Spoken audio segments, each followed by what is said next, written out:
میں نے کہا ایک تو میں نے قرآن کی آیت پڑھی کہ جس وقت حضرت عمر اسلام میں آئے تو عرش سے آئے تو اتر گئے. محبوب اب کیا ڈرنا, عمر آ گیا ہے نا. یہ آیت جو سامنے ہے, یا ایھا النبی حسبک اللہ ومن اتبعک من المؤمنین, عمر آ گئے نا محبوب, جن کو تم نے مانگا تھا رب سے, محبوب وہ آ گئے نا. ایک دوسرا ہے کہ صحابہ نے اللہ اکبر کا نعرہ لگایا جب اسلام قبول کیا. روتا ہوا فاروق اعظم کو دیکھا نا, اور سرکار علیہ الصلوۃ والسلام نے آستین کو پکڑ کر, یہ بھی ایک روحانی درجہ ہے, آستین کو پکڑ کے جھٹکا, یہاں شیخ کی توجہ ہوئی, دل سے سارے میل ہٹ گئے, لطائف روشن ہو گئے. اس وقت صحابہ اتنے خوش ہوئے کہ انہوں نے بند کمرے کے اندر اللہ اکبر کا نعرہ لگایا, حالانکہ ابھی چھپے ہوئے ہیں, اور وہ نعرے کی آواز مکہ کی گلیوں کے اندر گئی, کفر کے دل دہل گئے. تو حضرت عمر اعلان اسلام کا نام ہے, اعلان اسلام کا نام. اور ایک بات میں آپ کو بتاؤں, اہل سنت کی کتابوں میں یہ بھی آتا ہے, ہجرت 2 گویا کہ حبشہ چلے گئے تھے ایتھوپیا, وہ گئے اس لیے تھے کہ مکہ کے لوگ ان کو قتل کرنا چاہتے تھے. حضرت عمر, توجہ ہے, غور کرنا, حضرت عمر جب مسلمان ہوئے نا تو حبشہ میں پتہ ہے خبر کیا پھیلی, مکہ مسلمان ہو گیا, حالانکہ ایک بندہ مسلمان ہو رہا ہے. مکہ کے اندر, حبشہ کے اندر, افریقہ میں جہاں صحابہ تھے, اتنا غلبہ مسلمانوں کا ہوا کہ وہاں یہ خبر مشہور ہوئی کہ مکہ سارا مسلمان ہو گیا. تو انہوں نے کہا جب مکہ مسلمان ہو گیا تو ہم یہاں بیٹھ کر کیا کریں. وہاں سے چند صحابہ نکل آئے جس میں عبداللہ بن مسعود بھی تھے. جب مکہ پہنچے تو حالات ویسے ہی تھے, لیکن حضرت عمر کے اسلام لانے کی وجہ سے زور اتنا ہو گیا تھا کہ آپ کا اکیلے کا ایمان لانا اتنا وزنی تھا کہ جس کو کہا گیا کہ پورا عالم کفر اسلام لے آیا.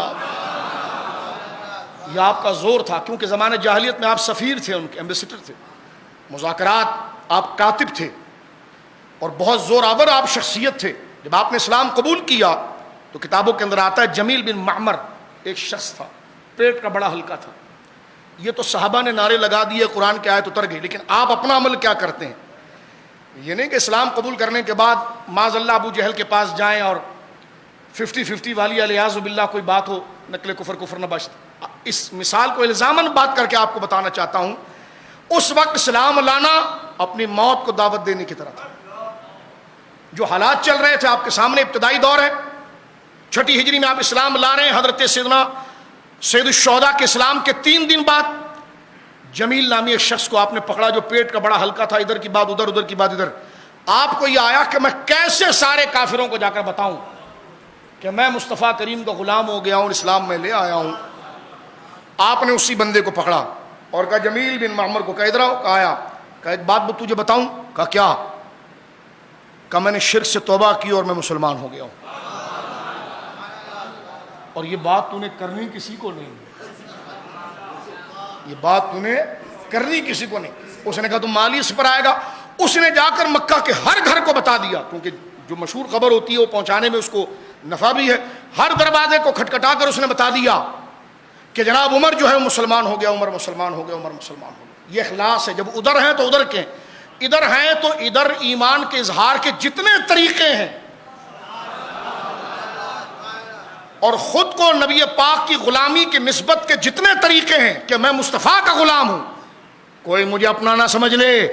اور جب وہ اپنا سمجھ لے گا تو یہ بات میرے جگر پر بڑی بھاری ہوگی کہ میں بیٹھا مصطفیٰ کے ساتھ ہوں, وہ مجھے اپنا سمجھے. فرمایا جب میں ان کا ہو گیا ہوں تو انہی کا ہو گیا. سارے طریقے سرکار فاروق اعظم نے کیے, لیکن آپ نے اکیلا جا کر کیا کیا. جس ابو جہل نے حضور سید عالم کو شہید کرنے کے لیے آپ کو بھیجا تھا, اس کے دروازے پر آپ پہنچے. اور ابو جہل سے بات کرنا کوئی بچوں کا کام تھا. آپ اس کو پڑھ کر دیکھیں. دروازے پر گئے اور اس کے دروازے کو آپ نے دستک دی.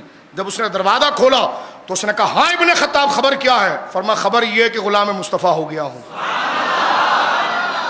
اس کے منہ پر وہ سارا کفر تھا, سارا کفر ابو جہل ہے. اس کے منہ پر کہا کہ میں نے اسلام قبول کر لیا. اس نے دروازہ زور سے مار کر غصے میں اندر چلا گیا. یعنی حضرت عمر وہ ہیں کہ جب اسلام لایا تو پھر مکے کی ساری عورتوں کو بھی پتا چل گیا, بچوں کو بھی پتا چل گیا, یہاں تک کہ سب سے بڑا بدماش جو ابو جہل تھا اس کے سامنے خود کھڑے ہو کر دروازے پر جا کر کھٹکھٹا کر کہا کہ میں ہوں جو اسلام لا چکا ہوں.